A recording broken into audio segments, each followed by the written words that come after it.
Okay, this is the audio review for Chapter 2, Research Methodology, Assessment, and Theories. Okay, so when studying family violence, there's a lot of different fields involved in this study. You have criminology, social work, sociology, psychology, public health, and of course, all of these fields are going to look at the issue of family violence a little bit differently, right? Criminology obviously leaning on the criminal justice system aspects, the legal aspects, right? Social work looking at some of the actual kind of day-to-day experiences or how to deal with the consequences of these family violence issues in the real world. Sociology, we're looking at a balance of these things, a lot of actually the overlap of a lot of these different things to try to come up with a comprehensive understanding. Psychology is often looking specifically at the factors that are related to either abusers or victims, or how to deal with or help people after the fact, after there's been violence within the family. How to give them psychological alternatives, or try to give them pathways to actually get better. And then of course public health, right? Especially in issues like sexual violence, physical violence. These things are separate from just family dynamics issues, right? They're going to focus on some of what are the, short-term, long-term consequences, whether it's physical violence, psychological, emotional issues, those kind of things. But like, how is that going to impact the larger society or the health institutions of society? So again, a lot of these different fields are still working on the issues of family violence, but they're looking at them differently. Then there's also the advocates. So these are value-centered groups that have political agendas. So oftentimes these are, groups that advocate on behalf of children. So for example, there's organizations that look at issues of human trafficking or issues of, children being trafficked or things like that. And so they will raise money, lobby elected officials to pass laws, to investigate these things, to use their powers to, lend towards getting rid of these social problems, right? So there are also people that they're looking for the research so that they can go to actual elected officials and say, hey, look, this many children are getting abused or maltreated or neglected or whatever it might be. And, we have these policy implications that we think will help alleviate that. Here's why it needs to be done, right? So they're looking at it as, how do you have a political agenda to get something done? And of course, feminism's played a role, not just in shaping the kind of structure and like trying to change it in that kind of liberal way of changing the social institution by changing the law structure, like a lot of second wave feminists did, but really just looking at it as a problematic social issue and not just an issue between people behind closed doors, right? Or, trying to give family that power to be separate from society. So they played a big role in being critical of the institution itself, the power structures, all that stuff. And then, of course, there's a lot of problems with divergent groups that have opposing viewpoints, because if we don't agree upon these things, it's very difficult to come to a consensus about what needs to be done. So we'll talk about that throughout the lecture. All right, so different types of research, obviously, like I said, these different groups look at them differently, so we'll go through that a little bit. Sociologically, we tend to look at survey research, interview, that kind of data to, kind of look at the trends, the overall issues that are going on. Social work is really looking through clinical samples, typically, kind of the hands-on component of seeing what people that are coming in contact with these systems, what they actually need, what intervention strategies are appropriate for them. When it comes to criminological research, they're investigating through large databanks of crime statistics and also looking at forensic samples, right, to better understand the kind of dimensions of what's going on within these issues. Psychological and psychiatric, they're coming at it from basically looking at, again, clinical studies like the social work does, but also some large surveys as well to try and understand some of the psychological implications of these issues on the culture and, on the individuals involved. There's also public health and medical institutions that investigate through a lot of their own research, right? So they're looking for prevalence, the incidence of these kind of things so that they can develop statistics to have a better understanding. And they do this through a lot of epidemiological studies. And then, of course, nowadays, we're having this kind of like new rebirth of the biological methods. So we have neuroscience and genetics. They investigate through laboratory studies, right? So the kind of studying people's actual biological makeup, their DNA structure, their brain chemistry, like the structure of their brain, just to see if there's certain things that are related specifically to these issues of family violence. Like, for example, we'll watch a video later that explains how when a child is neglected for a long period of time, especially when they're very young, under the age of 5, this actually affects their brain chemistry in very irreversible ways, right? So neuroscience is something that lends to that understanding. And then, of course, legal research, right? They investigate through reviews of family violence laws and academic literature to determine what legal changes are needed to better address these issues. So more than that, there's other types of research in family violence. There's cross-cultural global inquiry. So this is just studying racial and ethnic minority populations, immigrant populations, people that live in rural areas, right? The disabled, people assigned to active military duty, and just people from around the world, because they're going to experience these issues of family violence differently because they experience aspects of society differently. When it comes to biobehavioral research, there's this potential of combining the medical and psychological fields, because obviously in Western society we've kind of rejected this, but the reality is the brain and the body are connected. So if you're dealing with things psychologically, they might manifest themselves in actual physiological changes, or vice versa, right? So it's really interesting to combine the research in these fields to see how they're layered together.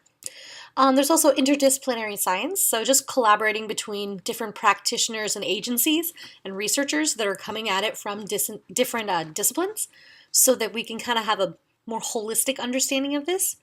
And of course the government, right? Well, they're going to investigate family violence through their monitoring and tracking of data, right? So their surveillance systems of data from large population samples.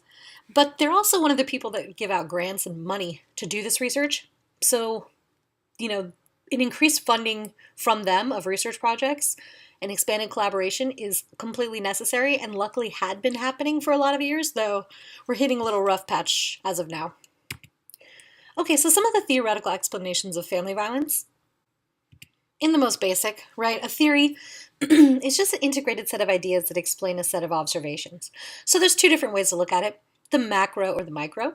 So macro is just identifying the broad factors that make families prone to violence. So, looking at the large-scale approach, maybe the survey research, things like that. And micro theory is just identifying factors that explain violence on an individual level. So what are the specifics to this family, right? Their dimensions, the individuals involved that relate to how they experience violence, right? So we'll break this down. Some of the macro theory areas of study, obviously looking at cultural factors. So in many ways, violence is accepted culturally because we learn that violence is acceptable when we're socialized into our culture. So some social structural variables are used in this macro theory, such as poverty, right, to understand this. Also structural characteristics of the family, right, so power differentials, age, right, meaning, for example, research has looked at how the age of parents affects the likelihood of family violence, with younger parents more likely to engage in physical violence than older parents, right?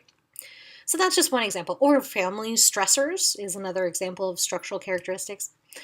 Let's see. There's also the inadequacies of deterrence, meaning looking at the punishment and the costs of family violence, right? So for example, when it's difficult to get funding to do this research or to keep shelters open or this or that, it's important to stress how much these intervening strategies actually do help either deter future, violence, or actually prevent a lot of financial and social costs of violence and, the health impacts, the social impacts, etc.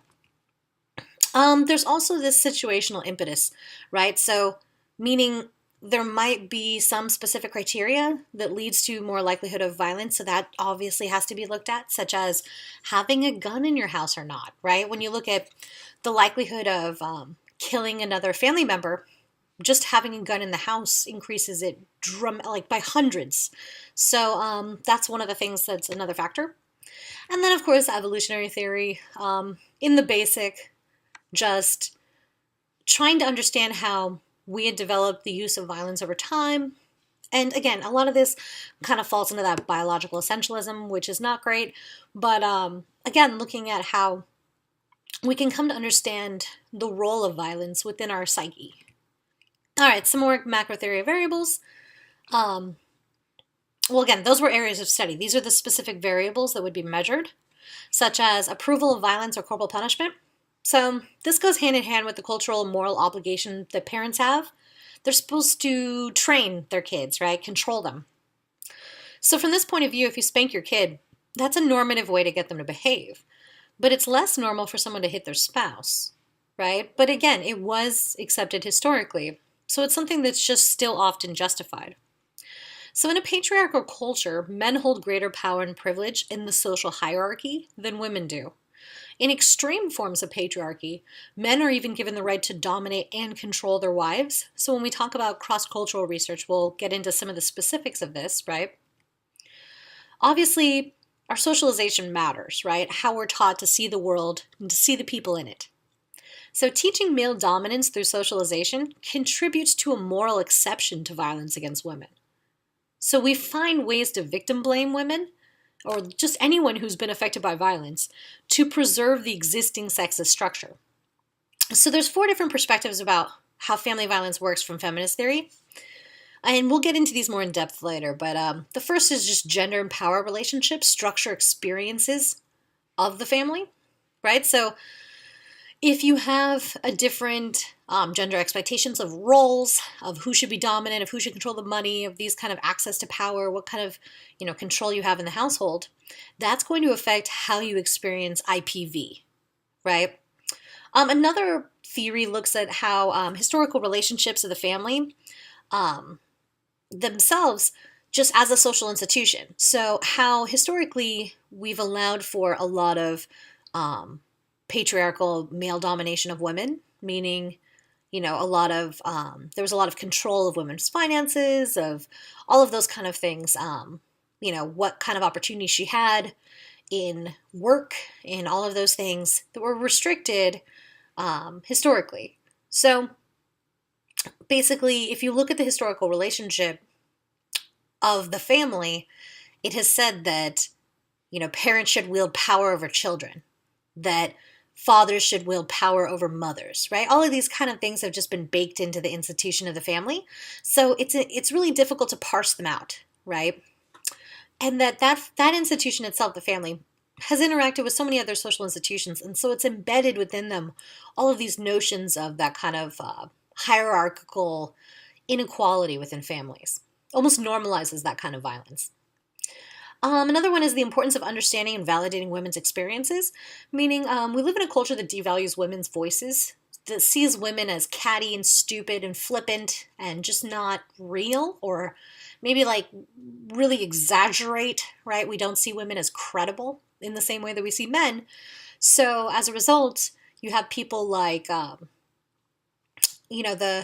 women that came out against Kavanaugh, right? You have this doctor who impressively sits in front of, this congressional testimony, sits there and recounts one of the most traumatic issues that she's ever experienced, calmly, thoughtfully, controlled, and people still didn't believe her, right? She was an extremely credible woman, but it's not enough, right? Largely because we really don't validate women's experiences. We look at the world through a very male lens, and we see women as like other, as a different version of humanity.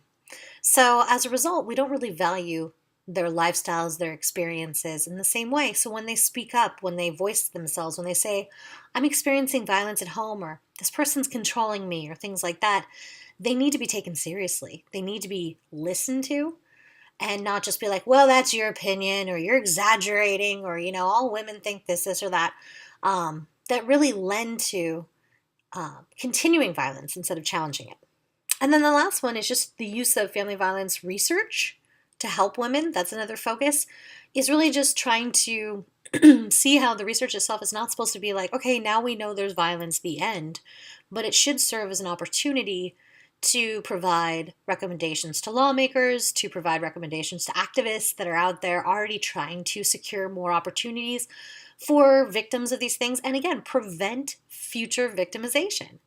If we really want to deal with this issue, we have to make less victims, not just treat victims well. We obviously need to treat victims well, but we also need to create a culture that doesn't justify it so we do not have so many children, so many spouses, so many elders, suffering. All right, so some more macro theory variables are stress producing elements, just meaning different experiences you have in the world might affect how much stress you experience in your life, right? So obviously, if you're going through poverty, like you have some unequal opportunity, you're going through poverty, those things are going to cause a lot more stress. But of course, it could be other things we'll talk about, like being active duty military personnel. That causes a lot of stress. Living in a war zone, right? Like people that are refugees, like in Syria. Obviously, those stress-producing elements are going to create different situational impetus in family environments, right, towards violence. So again, another macro theory variable is deterrence theory. So this is the foundational theory of the structure of the criminal justice system. It basically argues that punishment should deter people from doing crimes. So having legal repercussions to family violence should inhibit cases because people won't want to go to jail or face fines. But unfortunately, social research has found this not to necessarily be true. We could talk about that with death penalty or any of those other things if you want to take my crim class. But anywho, and punishment is another macro theory variable. So this is the need to convey a behavior or action is inappropriate by removing some sort of positive as a consequence, right? So you're not going to get to eat ice cream tonight because you did something bad, right? You didn't finish your dinner. So the key for this to work as a reaction is that it has to happen right after something bad happens, right? So as soon as a negative action takes place, we have to have an appropriate, consistent punishment. This is so difficult to do in real-world situations. It's the kind of analogy I like to use. And again, people aren't dogs, etc. But the analogy I like to use is like if you're training your dog to go to the bathroom outside, and you come home and your dog is crapped in the house or something, as dogs do. No, I'm just kidding. But your dog's crapped in the house. Then you're not going to 2 days later punish the dog for that, right? Like if you see the dog taking a crap in your apartment, that at that moment you're going to be like, no, and you have to punish or at least have some sort of consequence of okay, now you have to go outside or whatever it might be within the moment, or it doesn't make sense. I mean, we are the same in the same way as dogs are. We need to be, we need to understand almost in the moment that what we're doing is wrong, or we don't attribute it to that, or we have ways, especially abusers are just amazing at finding ways to blame every other person for what they've done, right? Or if they've cut off ties from friends and family, if people have ostracized them, if their partner has left them, or whatever it might be, it's always someone else's fault, right? So this is an interesting variable to look at as to how do we make sure that people understand that what they did was wrong so that we can stop this from actually happening and have better deterrence. Okay, so from the micro, there's also some theory areas of study. So these can be helpful to understand why certain populations experience different issues. So for example, there's first learning theories. And so these look at how or why things happen by focusing on the things we learn to be appropriate. So if we learn violence to be appropriate, if we learn yelling and screaming to be appropriate, if we learn, IPV to be appropriate, that's going to affect our perspective of it when we see it in our actual lives or how we model and act towards other people as we go through the life course. So another thing looked at is, individual differences theories. So some of these theories basically just look at the pathology or the psychological trait differences that could lead to abusers, right? So what makes this one person different? So there's some weight that abusive individuals have unusual characteristics, but the problem is most don't. So it's not like you can just say oh, well, it's a mental health thing. If we just handled mental health, there'd be no violence, because the majority of abusers don't have any mental health issues. But again, it is still important to look at these things as individual factors, right? Could this person be given medication? Could this person, be given some sort of cognitive behavioral therapy that would help them understand what they're doing is wrong or restructure their relationships or whatever it might be? Systems theory and interactional theories. So systems theory is the assumption that family violence is the product of interactions between individuals in a specific relationship. So it argues that elements of the relationship cause the violence. And so the problem with systems theory is that it implies that both the abuser and the victim are at fault, because they're saying, well, it's really just the relationship between abusive parent and victim child. If victim child hadn't had X, Y, and Z. But yeah, that's problematic as hell because it's very victim blamish, right? Versus interactional theories are kind of a more recent understanding or development of the same systems theories that, it's still similar, like I said, but it's not using the victim blaming logic. They're looking at the relationship in terms of attachment needs and anger, right? How the relationship is structured, what some of the problems are there. But they're not saying like, oh, well, it is the kid's fault for having attachment issues. Like, obviously not. Correlates and single factor variables. So these are basically semi-theories or explanations for family violence. So we'll discuss the specific variables in a minute. But it's just a way of saying that maybe we can't have a theory that understands every issue or every dimension, but let's say this theory understands specifically maltreatment or neglect or psychological, or emotional or physical or sexual or whatever it might be. And then there's multidimensional theories. These integrate a lot of unidimensional theories, trying to fill in the gaps and the failures of other theories. So all of these really just attempt to understand, but none of them are justifying violence. They're just trying to understand it. All right, so some macro theory variables. You have modeling. So this is the kind of monkey see, monkey do, how children imitate others to learn how to be children and adults from those around them. There's also classical conditioning. So this is a learning process that occurs when two stimuli are repeatedly paired. So the response is that a response that is at first elicited by the second stimulus is eventually elicited by the first. So again, that's just Pavlov's dog. That's a long, long way of saying if you pair two stimuli together, so the bell and eating food, then that's how the dog eventually learns to, so if the dog salivates for food, and then you pair the bell to the food, then every time it hears the bell, it starts to salivate. Right? So that's kind of just one of the learning theories to understand how do we develop understandings of the social world around us, right? And so I popped a little video in here that really gives a couple clear examples of the differences between classical conditioning and operant conditioning, because I'm sure it's terms you've heard a few times before, but it can be a little bit difficult to wrap your brain around. I find the video very helpful, so I might even include it in here. But then again, I keep getting flagged on YouTube for using copyright stuff, so maybe not. I'll probably sneak it in here anyway. When we think about learning, we often picture students in a classroom or lecture hall, books open on their desk, listening intently to a teacher or professor in the front of the room. But in psychology, learning means something else. To psychologists, learning is a long-term change in behavior that's based on experience. Two of the main types of learning are called classical conditioning and operant or instrumental conditioning. Let's talk about classical conditioning first. In the 1890s, a Russian physiologist named Ivan Pavlov did some really famous experiments on dogs. He showed dogs some food and rang a bell at the same time. After a while, the dogs would associate the bell with the food. They would learn that when they heard the bell, they would get fed. Eventually, just ringing the bell made the dog salivate. They learned to expect food at the sound of a bell.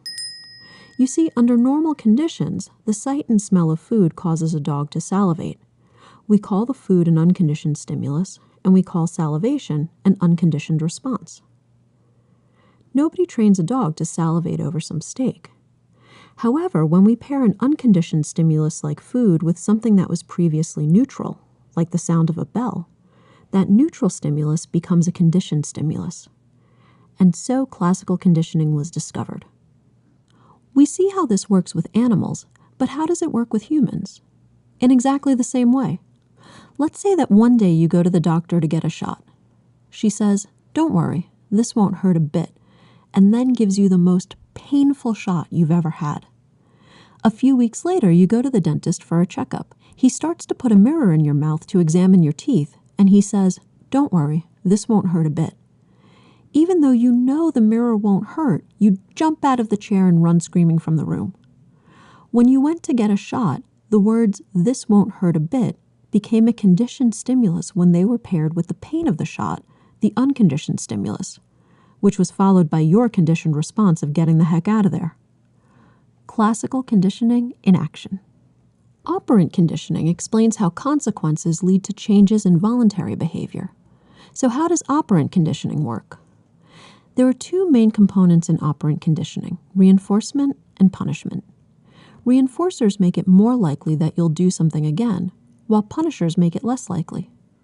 Reinforcement and punishment can be positive or negative, but this doesn't mean good and bad. Positive means the addition of a stimulus, like getting dessert after you finish your veggies, and negative means the removal of a stimulus, like getting a night of no homework because you did well on an exam. Let's look at an example of operant conditioning. After eating dinner with your family, you clear the table and wash the dishes. When you're done, your mom gives you a big hug and says, "Thank you for helping me." In this situation, your mom's response is positive reinforcement if it makes you more likely to repeat the operant response, which is to clear the table and wash the dishes. Operant conditioning is everywhere in our daily lives. There aren't many things we do that haven't been influenced at some point by operant conditioning. We even see operant conditioning in some extraordinary situations. One group of scientists showed the power of operant conditioning by teaching pigeons to be art connoisseurs. Using food as a positive reinforcer, scientists have taught pigeons to select paintings by Monet over those by Picasso. When showed works of other artists, scientists observed stimulus generalization as the pigeons chose the Impressionists over the Cubists. Maybe next they'll condition the pigeons to paint their own masterpieces. Okay, so operant conditioning is a type of learning where behavior is controlled by consequences. So the key concepts in operant conditioning are positive reinforcement, positive punishment, and negative punishment, as you saw in the video. Okay, avoidance conditioning is just classical conditioning where someone learns to avoid a situation. So an example of this in relation to family violence could be like how some kids that are getting bullied at school or experiencing a lot of violence at school will just skip school. So they become truants, they get in trouble for juvenile delinquency, but in reality, they're just trying to do some avoidance conditioning because they know if they go to school, they might face violence. Trauma theory is a contemporary learning theory that really helps us understand how people experience prolonged reactions to traumatic events. We tend to think of, especially in violence, that in the moment that's really the issue. But for a lot of people, they experience the trauma for many years. Re-victimization is a type of learning where basically the response to your initial victimization leads to predictive secondary victimization. This is a terrible reality we'll talk about throughout the class, is that a lot of people that experience some of these issues of violence experience other ones as well throughout their life. And it just means that somehow there's a learning process that's going on that's teaching them to look, more favorably towards abusers than others. Psychopathology is another issue. So the patterns, behaviors, or thoughts that you might have that are abnormal. So again, if someone has like a mental illness that is either undiagnosed or untreated, that might affect their grip on the world, and that might affect their use of violence. Again, trait differences like your personality characteristics, like maybe you're just a jerk. I'm sure you've known people that they're just kind of a jerk. Like that's just their personality. So some people are more stubborn, more whatever, right? Another issue that we'll talk about a lot is attachment needs and anger. So this is part of that interpersonal interaction theories that we discussed before, that, how you develop these problems in the context of like how you can actually talk to your partner, to your parent, to your child, to etc. Poverty also linked to social disorganization, more specifically with disadvantaged neighborhoods. obviously characterized with a high number of people living below the poverty line, lots of unemployment, lots of people struggling on welfare, other social assistance, many single parent, female headed households, right? So this causes a lot of social isolation, financial strain, and these are all things that are related individually to IPV. And of course, alcohol and drug abuse is highly correlated with incidents of family violence, as we'll discuss. Okay, so how do we develop these theories?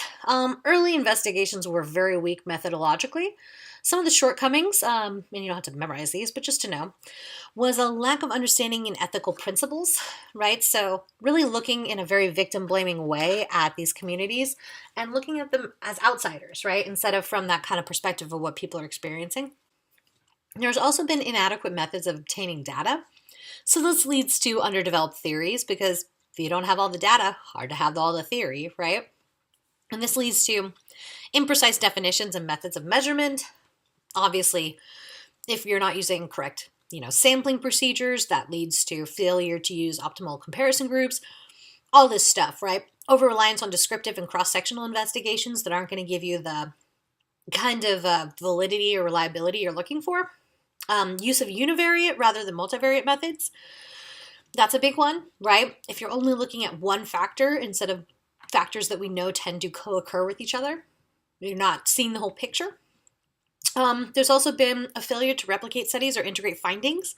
And replication is basically what makes it science, what makes us know that it's not just an outlier what one person, found out, that it's actually a trend or actually something that is provable, right? So that's problematic. And then, of course, insufficient adjustments for cultural and ethnic differences, kind of assimilating everyone to a white middle class or upper class norm really erases those other communities that experience these things differently. So some of the current issues, again, we're not totally out of the woods with the problems.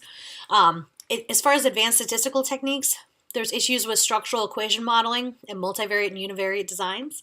Again, if you're only measuring, like let's say you're saying, how does, class affect violence? Okay, that's important. But if you're not also measuring race and ethnicity, gender, all these other things that intersect with each other, you're still not getting the whole picture.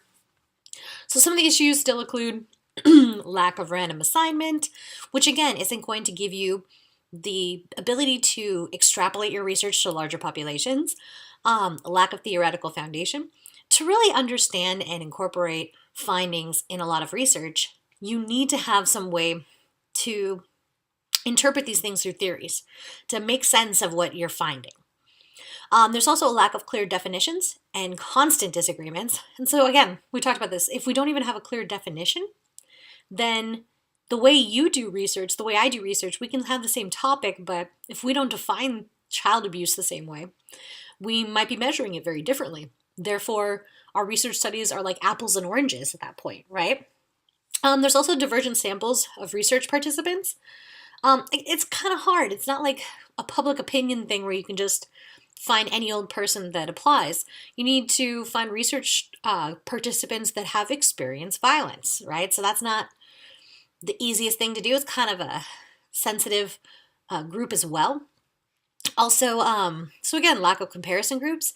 It's not like you can have like, okay, here's all the group of the people who didn't experience violence. Here's the group of the people who did, so we can see how much is the research, how much is, the violence, etc.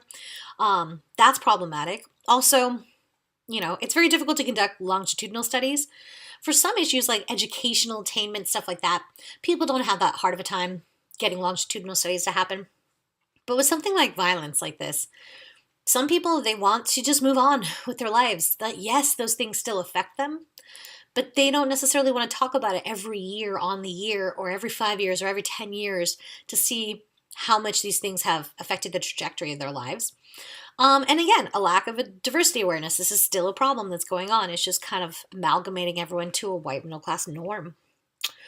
Okay, so how do we measure stuff in family violence? So the sources of data are official records. This comes from the FBI summaries of police department reports and reports from social service agencies. There's also self-reports. These are mail, phone, and face-to-face interviews that are about violence that are typically conducted just with members of the general public, and then they volunteer the information. There's also victimization and perpetration studies. Again, mail, phone, or face-to-face surveys. about violence in the family that are conducted with victims of family violence. There's informant reports. These are surveys conducted with observers of violent behavior who were not involved themselves, and direct observations. And these are empirical observations made by social scientists in a laboratory, or a laboratory, but I like saying laboratory. All right, scales. So these are the really exciting way to measure these things, right? So first there's the conflict tactics scale. This is the most widely used and empirically, balanced, I guess, or supported scale in family violence research as of now. Well, I mean, technically it's the CTS2, the Revised Conflict Tactics Scale, because the improvement basically from CTS1 to CTS2 is that it takes into account feminist concerns as well as looking at IPV more broadly, like including female to male and other things like that.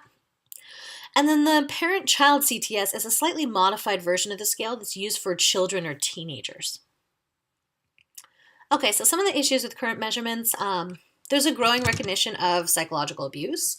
So a lot of people have called for recognition of psychological and emotional abuse, what the CTS is often not measuring. So, and psychological abuse is the strongest predictor of PTSD, so this is important to look at.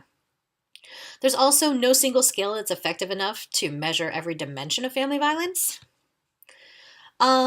There's also issues of lack of cultural competence and assessments, meaning minority populations have largely been excluded from the majority of research on family violence. So that gives us a incomplete picture. When it comes to the number of cases that happen, these are not the same as how many are reported. So we need to make it as accurate as possible, but that's very difficult because, we just basically need estimates that are more accurate. But it's difficult to extrapolate that from what data we have. Obviously, researcher training, we'll talk about this a lot. Researchers themselves can be perpetuating these problems or just, again, not using the kind of method or using methodologically flawed ways of studying these populations. Again, over-reliance on univariate designs, looking at one factor such as like age. How does age affect this, or how does race affect it? But when you look at all those things separately, it doesn't give you the same in-depth relationship as a multivariate design does, because that combines the factors and shows you which factors are contributing to it how much. Also, use of case histories and qualitative studies. So voices from people who have experienced this can often be the most impactful ways of understanding what people go through or what needs to be done, is like ask people who experienced it. And then, of course, ethical issues are still a problem. So anytime we research with human beings, we need to be sensitive to ethical issues. So we need to make sure that participants are never harmed for participating in the research. And this is very complicated when it comes to family violence, because sometimes even just talking about this stuff can be like re-victimizing to someone, or really can cause some sort of, opening back up of their trauma. So the research has to be conducted very carefully. Okay, so some research issues. Family violence scholars could improve their contributions to the field if they kept abreast of emerging ethical and legal issues and applying them to their work. If they could find ways to collaborate with family violence practitioners. So instead of just looking at it from a research perspective, talk to people who actually do this and say, well, how do you look at it? Are these factors even measurable? Or am I looking at the right factors? Participating in interdisciplinary research is another one. Again, just getting a wider perspective than your own, seeing how other people look at it. And we'll talk about a group at UCI that does just that. Making a concerted effort to disseminate research findings to practitioners, policymakers, and the general public. So making sure that the research doesn't just die on a shelf, it gets out there, and that there's some positive policy applications as a result. And then framing findings to avoid polarization of opposing groups. So these things can be like controversial, etc. And so we have to make sure that, we're not basically causing more problems, or especially that kind of social dimension. Like we want to make sure that, like, for example, if we're looking at all these issues of how, rape on college campuses or things like that, we also need to acknowledge that men face these issues as well, and that there's a lot of negative issues of college campus culture on masculinity. So anywho, it's just an idea of like, we need to frame our findings, but not make it like remake the same problems of the past where we just blamed victims or, just really blamed groups without actually looking at the dimensions of like, how do we fix this? That's the real issue. All right, so some more stuff, practice issues. So this is just the work that of practitioners, right? Obviously nowadays we're a little bit more scrutinizing of them, which is great because you have to be, trained. There has to be advanced training for someone like this. So some areas that we still need to closely monitor are clinical assessments, vicarious or secondary traumatization. So this is basically just the burnout that a lot of workers, especially like CPS or other social service agency workers, or even their advocate lawyers, like they might experience as a result of talking about these things, seeing these things, all this stuff. Like some of the things I put up in your additional resources. Is a podcast that features a woman that was a former state and federal prosecutor that dealt with child sex crimes, and how she would have to go into a courtroom and say just the most explicitly like what happened and all the horrible details and all the whatever, and that she would have to really emotionally sublimate herself to be able to get through it. But then as soon as the case was over, obviously the whole point in her mind was like that it was more important for this child victim to have justice than it was for her, own emotional health. But then she would basically like collapse after each one and just, like have like an emotional breakdown, because she'd really have to commit to mind to like all those things that she saw, the crime scene photos, all like the interview with the child, having to ask them what they experienced. All these things are just traumatizing, even if it's not you. Meaning just hearing about it from other people. If you're an empathetic person, you care. You put yourself in that person's shoes, right? And as a result, that can traumatize you as well. So a lot of people aren't really trained for that in the same way. And nowadays things are getting a lot better. Like a lot of shelters require people to be, to go through psychological counseling, to go through training to deal with burnout. But this is a big one. Like we really have to make sure that people that are dealing with these communities are fresh, are dealing with the psychological issues themselves, and basically being there so they can be open for other people to talk about these issues, but in a way where it's not harming them. So again, training's a big one. Also, we're looking at evidence-based therapy, and again, cognitive behavioral issues, trying to restructure those family relationships that can be flawed, right? As to how do you talk to your child when they're, being inappropriate, or, what is the proper way to deal with discipline or whatever. We also need to deal with cultural competence and sensitivity, meaning understanding that different groups, because of their own cultural differences, are going to have different ways of dealing with stuff. Like some groups have a hard time acknowledging that what they experienced was even abuse, right? Because violence has become so normalized that they just experience it as like, well, that's just what my relationship was. And you're like, no, that's actually really bad. So having the ability to do that, but not in this kind of white Western, like, I know better than you kind of way, right? Where you actually talk down to a person and don't give them the opportunity. Understanding and incorporating people from these communities into the process so that, it can be better understood, and that these communities can have more resources that they need. Alrighty, so some of the advocacy issues are just, advocates have this responsibility to understand the scientific findings, because if they're trying to go out there and raise awareness and create some sort of change, they need to know what the most recent research is, right? They're almost the mouthpiece of these issues, so they need to keep up.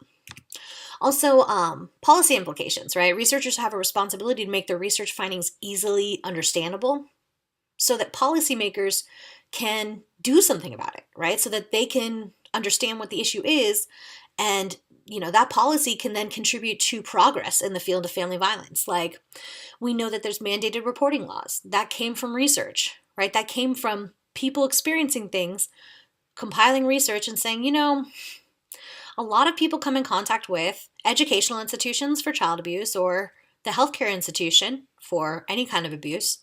And therefore, these should be places that have to report if they see violence, right? So again, that's how you take something from research and you make it a policy implication. That policy implication means that thousands of people there's been interventions to help them get away from violence just because those laws have changed. So again, a lot of this stuff, it's still a work in progress. We're still trying to figure out what still needs to be adjusted and done. But we can see just even in the last recent couple years how much progress had been made towards a lot of these issues. So we do have agency and power, especially in advocacy, to turn these issues around.